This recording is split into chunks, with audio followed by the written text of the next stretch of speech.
ನೋಡಿ ಅದರಲ್ಲಿ ಈ ಐ ಪಿ ಎಲ್ ಬಂದಮೇಲೆ ಮುಂಚೆ ನಮಗೆ ರಣಜಿ ಅಂದರೆ ಕರ್ನಾಟಕ, ಮುಂಬೈ, ಅಂದರೆ ಮಹಾರಾಷ್ಟ್ರ ಅಂತ ರಣಜಿ ಅಂದರೆ ಅವ್ರು ರಾಜ್ಯವನ್ನು ಪ್ರತಿನಿಧಿಸ್ತಾ ಇದ್ರು.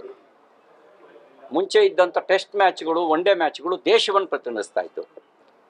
ಈಗ ಐ.ಪಿ.ಎಲ್ನಲ್ಲಿ ಕಾಕ್ಟೈಲ್ ಇದು. ಇಲ್ಲಿ ನಮಗೆ ಆ ಥರದಲ್ಲಿ ನಮ್ಮ ರಾಜ್ಯದ ತಂಡ ಅನ್ನುವಂಥ ಭಾವನೆ ಇರೋಕ್ಕೆ ಎಲ್ಲ ರಾಜ್ಯದವರು ದುಡ್ಡು ಕೊಟ್ಟು ದುಡ್ಡಲ್ಲಿ ಆ್ಯಕ್ಷನಲ್ಲಿ ಯಾರು ಜಾಸ್ತಿ ಕೂಗ್ತಾರೆ ಅವ್ರ ಕಡೆಗೆ ಹೋಗ್ತಾರೆ.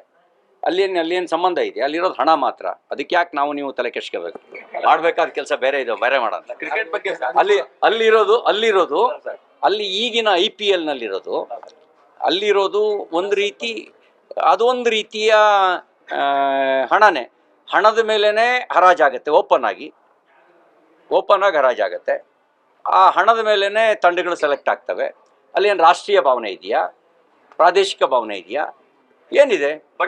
ಇವತ್ತು ನೀವು ಯಾರನ್ನ RCB ಅಂತ ಹೇಳ್ತೀರಿ, ನಾಳೆ ಕಾಸು ಕೊಟ್ರೆ ಅವನು ಇನ್ನೊಬ್ಬ JCB ಕಡೆಗೆ ಹೋಗಿರ್ತಾನೆ. ಬಟ್ ಕನ್ನಡಿಗರ ಎಮೋಷನ್ ಅಲ್ಲ ಸರ್. ಅಲ್ಲ, ನಾನು ಹೇಳಿದನಲ್ಲ, RCBಯಲ್ಲಿ ಕನ್ನಡಿಗರು ಎಷ್ಟು ಜನ ಇದ್ದಾರೆ ಹೇಳಿ? ನೀವು ಕಾಸು ಕೊಟ್ರೆ, ಈ ಕಾಸು ಕೊಟ್ಟವನು ಮುಂಬೈಗೆ ಹೋಗಿ ಆಡ್ತಾನೆ, ಇನ್ನೊಬ್ಬ ಪಂಜಾಬಿಗೆ ಆಡ್ತಾನೆ, ಮತ್ತೊಬ್ಬ ಇನ್ನೊಂದಕ್ಕೆ ಹೋಗಿ ಆಡ್ತಾನೆ. ಹಂಗಾಗಿ ಇಲ್ಲಿ ವಿರಾಟ್ ಕೊಹ್ಲಿ ಇಲ್ಲಿ ಈಗ ಹೇಳ್ತಿರಲ್ಲ, ಹಂಗಾಗಿ ನಾನು ಹೇಳೋದು ಅಂದರೆ ನಾವು ಯಾವುದಕ್ಕೆ ಆದ್ಯತೆ ಕೊಡಬೇಕು? ಅಲ್ಲಿ ಜೀವ ಕೊಡೋ ಸೈನಿಕರಿಗೆ ಇಷ್ಟು ಪ್ರಚಾರ ಸಿಗಲ್ಲ, ಇಷ್ಟು ಅವ್ರ ಹಿಂದ್ಗಡೆ ಫಾಲೋವರ್ಸ್ ಇರಲ್ಲ.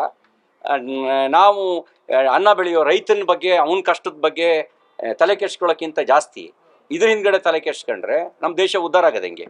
ಇದನ್ನೊಂದು ಕ್ರೀಡೆ ಆಗಿ ತಗೊಳ್ಳೋಣ, ಸ್ಪೋರ್ಟಿವ್ ಆಗಿ ತಗೊಳ್ಳೋಣ, ಅದಕ್ಕಿಂತ ಜಾಸ್ತಿ ಪಡ. ಕನ್ನಡಿಗರ ಎಮೋಷನ್ ಅಲ್ಲ ಸರ್, ಕನ್ನಡಿಗರ ಎಮೋಷನ್ ಅಲ್ಲ ಸರ್. RCB ಅಂತ ಅಂದ್ರೆ RCB ಅಂದ್ರೆ ಕನ್ನಡಿಗರ ಎಮೋಷನ್ ಅಲ್ಲ ಸರ್. ಈಗ ನಾವ್ ಹೇಳಿದ್ನಲ್ಲ, ಇದ್ರ ಹಿಂದ್ಗಡೆ ಇರೋದು ದುಡ್ಡು ಮಾತ್ರ. ಅದಕ್ಕೆ ನಾವು ಅದನ್ನೊಂದು ಕ್ರೀಡೆಯಾಗಿ ಎಷ್ಟು ನೋಡಬೇಕು. ನಿಜ, ಹೊಸ ಪ್ರತಿಭೆಗಳಿಗೆ ಪ್ಲಾಟ್ಫಾರ್ಮನ್ನು IPL ಕೊಟ್ಟಿದೆ. ವಾಣಿಜ್ಯವಾಗಿ ಬೇರೆ ಬೇರೆ ವಾಣಿಜ್ಯ ವ್ಯಾಪಾರಕ್ಕೆ ಉತ್ತೇಜನವನ್ನು ಕೂಡ ಕೊಟ್ಟಿದೆ, ಇದು ನಿಜ. ಆದರೆ ಈ ದೇಶದಲ್ಲಿ ಹೆಚ್ಚು ಮರ್ಯಾದೆ ಸಿಗಬೇಕಾಗಿರೋದು ಅದು ನಮ್ಮ ದೇಶದ ಕಾಯೋ ಸೈನಿಕರಿಗೆ, ಅನ್ನ ಬೆಳೆಯೋ ರೈತನಿಗೆ. ಕ್ರಿಕೆಟ್ ನೋಡಲ್ಲ ಸರ್ ನಾಳೆ.